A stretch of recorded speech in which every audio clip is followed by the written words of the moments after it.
To promote healthy relationships among youth, Replay, Finding Zoe, or Rejouer, Où est Zoe, guides players on an online journey to equality and an understanding of gender-based violence. Players search with friends to find Zoe, who is rumored to be in an abusive relationship. As they navigate their neighborhood, they play games that encourage them to be respectful, confident communicators who can challenge misconceptions about relationships and abuse. They also learn some warning signs of abuse and how to find community resources.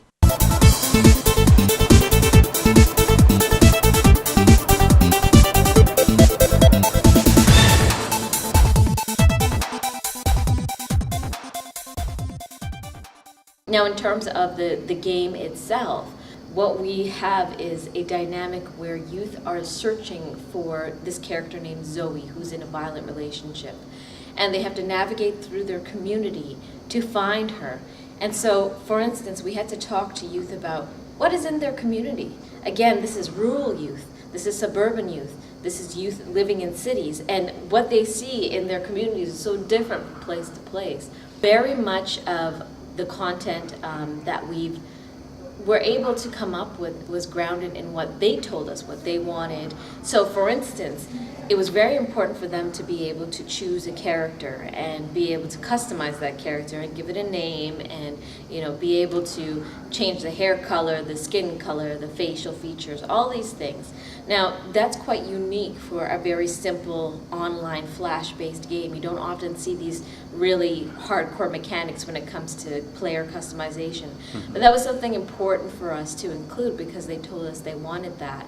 And as it stands in North America, 1 in 2 women experience some form of sexual or physical violence in their lifetimes. That's the way our world is. So we're interested in challenging that whole reality and why that has to be the case. So we met a few designers who worked on a game called Darfur is Dying. This was a game that was submitted to MTV, and it got 800,000 hits within a very short amount of time. It was a very successful game based on something that was very serious, and that's the crisis in the Darfur region of the Sudan. So we felt it would really make sense for us to partner with this group, and they're called Take Action Games. Now, through the project, it took us about 2 years to complete.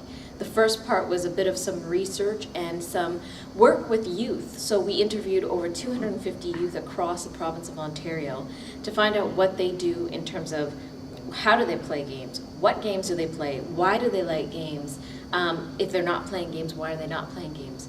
Of course, we found that the majority of them are playing video games, but what was interesting is that we found that kids like action in a game more than violence.